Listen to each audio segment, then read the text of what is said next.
panahon na inuuso natin ang ating buhay sa Diyos. At tiyak po natin ang mga kasalanan, kahit gaano pa yung karami, at lumapit din tayo ng sisi ng kasalanan ng Diyos, sa kawain ng Diyos, sa kawain ng Diyos, sa mga kasalanan. Ayan mo. Ayan mo.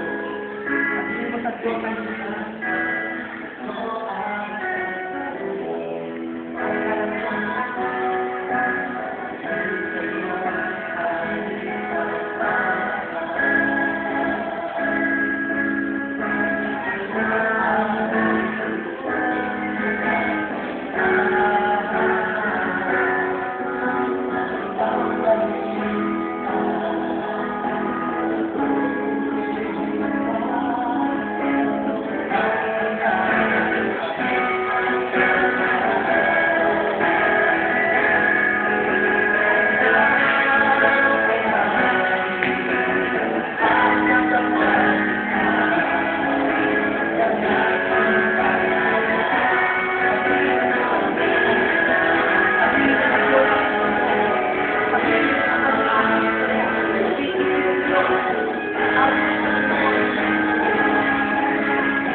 alam na, sagot ang isip mo, sagot ang gusto mo para kay Jesus.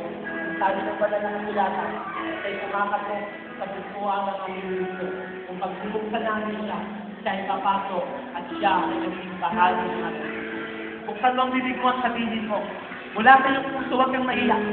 Sabihin ng labi mo, sabi ng Biblia mga kapatid ito, kung ipapahayag ng iyong labi na sa Jesus ang Panginoon at mananalig ka ng buong puso, maliligtas. Ang gabin po natin sa Jesus bilang bahagi ng ating buhay, bilang ating tagapagligtas at Panginoon at nakatitiyak ka na ang pangalan mo ay magsusulat sa aklat ng buhay. Sabihin po na yung bibig mula sa iyong puso, sabihin mo, Panginoong Diyos. Ilakasan mo, Panginoong Diyos. Ako'y lumalapit sa iyo. Nasusuko ng buhay. Inaamin ko, ako'y makasalanan. Inaamin ko, ako'y walang magagawa sa kaligtasan para sa ating kaluluwa dahil sa likas na ating mga kasalanan at kahinaan at ako'y nahalpitin ng kasalanan. Humingi po ako sa iyo ng tawad sa lahat ng aking karunungan, sa lahat ng aking mga kasalanan, sa lahat ng aking nagawa laban po sa iyo. Patawarin mo po ako, nagsisisi po ako sa puso sa lahat ng ating mga pagkakasala at binubuksan ko ang ating puso upang ikaw ay maging Panginoon at tagapagligtas ng ating buhay. Ikaw ngayon ay bahagi na ng ating buhay. Ikaw ngayon ang ating Panginoon, ang nasusunod ngayon at magpakailanman. Salamat sa kaligtasan, salamat sa masagalang pag-ibig, salamat sa dakilang pag-ibig na inukol mo para sa atin. Sa ngalan ng Diyos. Ako na lamang manalangin. Amang banal, patuloy po kami nagpapasalamat itong pagkakataon na ang ating mga kapatid na nandito ngayon. Anuman ang kanilang dalangin. Pagkakataon, inuna mo ang kanilang kaligtasan. Dahil sa Panginoon, kahit sila ay bumalik sa karamdaman, kahit sila ay makamalik sa pagpapala at kagaryal, at ang kanilang kaligtasan ay siguro, hindi asyor Panginoon, Lord, baliwala ang kagalingan. Mas mahalaga ang kaligtasan, ang naligtas ang aming kaluluwa, at sabay ang kagalingan ng aming mga karamdaman.